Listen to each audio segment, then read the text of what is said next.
November 16, 1907, Oklahoma joined the Union as its 46th state. Getting there was not easy. The journey involved failed efforts to create the nation's first Native American state, as well as its first all-black state. ONR's Kathy Tatum takes us to the Oklahoma History Center to travel Oklahoma's bumpy road to statehood.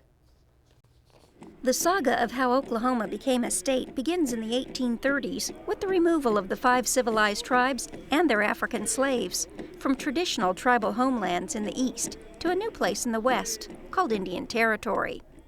Tara Dameron is assistant curator of American Indian collections at the Oklahoma History Center.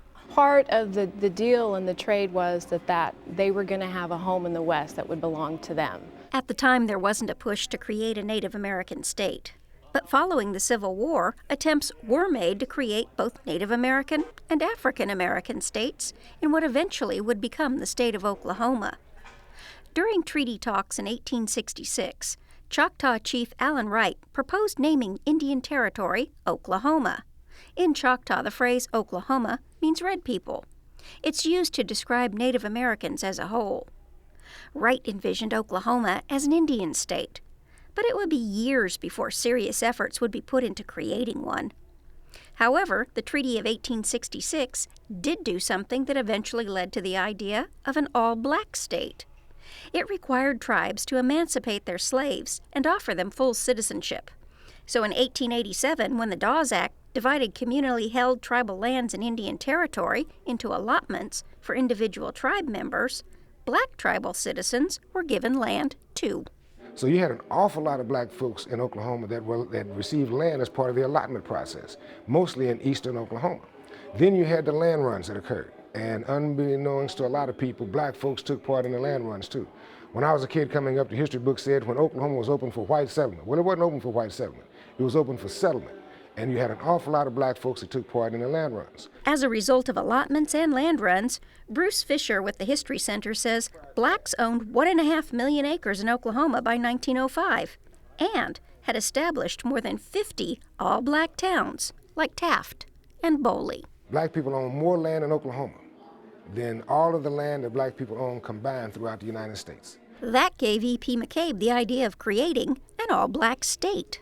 Why not solve that same problem, race relations in Oklahoma, by giving black folks a part of the state? And in the talk about going back to Africa, give us our own section of land.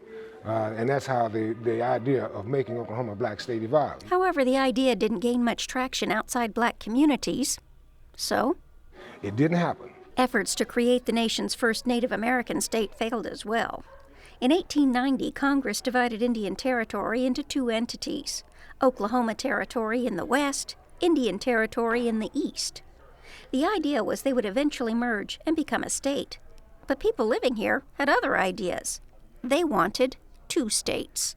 So on the eastern half of Oklahoma what would have been the state of Sequoia, and then the western half would have been the state of Oklahoma. The state of Sequoia, named for the Cherokee statesman who invented that tribe's written language, would be a place where traditional tribal ways would blend with a constitutional government. Larry Odell, director of special projects at the History Center, says national politics nixed the 2-state idea, not because one state would be for Native Americans, but because residents of both states would heavily favor the Democratic Party. Nationally, the Republicans were in charge of the White House and of Congress, so there was a real obstacle to make the Indian Territory a state. It would have upset the Democrat-Republican balance, and really pressure from the other western states just sort of precipitated the final decision, which was basically that Oklahoma would just be one state and you would not have the state of Sequoia. However, Dameron says the state of Sequoia does live on in a way. Its constitution served as a template for what became Oklahoma's first state constitution. A document Dr. Bob Blackburn, executive director of the Oklahoma Historical Society, says clearly outlines the concerns and desires of the men and political forces that pushed for a single state of Oklahoma. This Constitution is drafted that fears government, fears big business, tries to keep government at the local grassroots level. At the same time, it expresses the exuberance and hope for the future, later captured by the musical Oklahoma. Soon be living in a brand new state. Brand new state. Gonna teach you great. A brand new state shaped by land-run farmers and merchants, tribal influences, and African Americans.